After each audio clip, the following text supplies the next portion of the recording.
Hello everyone and welcome back to Charlie Talks Football. So we're here for Newcastle are playing Sunderland in a charity match, so we just thought we'd come here to watch it, but there's been some other stuff going on, hasn't there, Dan? Yeah, so we're just going to first of all talk about last night's game against Crystal Palace where Newcastle got beat 2-0. What do you think, Charlie? Yeah, well, it was a really, disappointing game. Newcastle just didn't look up for it. Fair play to Crystal Palace. They worked really, really hard. But it was just poor. I think considering Newcastle have had a break, I expected better. But maybe I underestimated Crystal Palace a bit. I thought Newcastle for the first 5 minutes started really well. We looked sharp. We were pinging the ball around. And then it went downhill from there. We were giving the ball away. We were passing in the final third was awful. Our decision making was awful. And it was just probably the worst performance of the season. And we thoroughly deserved to get beat. And, it wasn't good enough and very disappointing. So, Palace deserved to win. Yeah, it was just frustrating, wasn't it? Not really what we expected. I know there was a lot of question marks of where he played Murphy, considering Livramento was on the bench. I thought that was a bit of a strange decision, but yeah, frustrating. It was indeed, and we've got Sheffield United now on Saturday, so hopefully we can put it right on Saturday. But just a shout out to Adam Pearson, who's invited here today for this game. It's at South Shields, and it's a Newcastle 11 against a Sunderland 11 charity match, and it's a mental health charity. It's Mind, and it's the Washington-based Mind. So thanks to Adam for the invite. It's 1-1 here now, and the second half's just about to kick off. But hopefully Newcastle United can get back to winning ways on Saturday. Yeah, hopefully we can, but the next two games I think we should win, definitely. Fingers crossed, but it's good to have Wilson back in the team. I don't think he'll start on Saturday, but hopefully we can perform a little bit better. Yeah, but Fabrizio Romano has just recently come on and said a very interesting thing. Now, as we know, Bruno's got a release clause of 100 million, but it's not actually going to be valid all summer, and it's going to be valid until the final week of June. So so if they want to buy him, they'll have to pay 100 million then to trigger it, or the Newcastle can quote whatever price they want. So that's an interesting bit of information. So we should know by really, I think it's potentially the first week in June where they've got to trigger it. So we should know by the first few weeks in June whether Bruno's staying or not. Yeah, and also we've been heavily linked with Ousmane Diombe, the 20-year-old Sporting Lisbon centre-back. Now, he's very quick.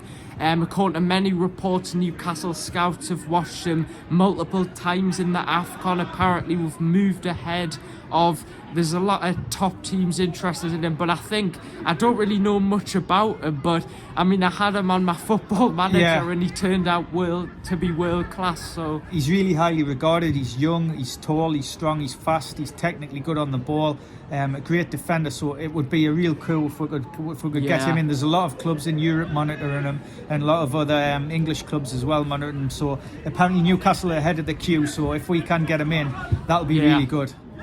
And there's just been a goal there. Is it for? It's for Sunderland, unfortunately. Oh, no. So it's 2-1 to Sunderland. But I think he's got a release clause of around 68 million, but apparently Newcastle do want to get that price down. But it's interesting, isn't it? It is. It's going to be an exciting summer.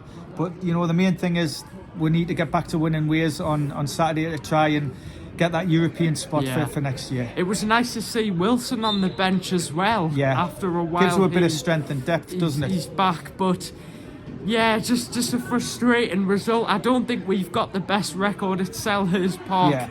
Anyway, I think we've drawn most of the games that we've played against them, but. We're record this season's not been great at all. So hopefully we can start improving that. There's not many games left though, but we need to improve it for next season. I do worry though sometimes, guys, because I feel like sometimes Newcastle don't have a plan B. I think once our plan A goes to pot, I don't know if we'll really have a plan B. So that's what does make us a bit worried about the future of Eddie Howe. He's of course doing a fantastic job, and we're even on course to hopefully get European football. Fingers crossed, because it'd be good if we could get in the Europa League where you're playing, you're guaranteed 3 games away, aren't you? So that'd be really exciting. So we'll just have to wait and see. So full-time Newcastle come back and win 4-3. What a game. Huh? I mean, what a great goal that was for the winner. Yeah, we'll show you a clip of that now.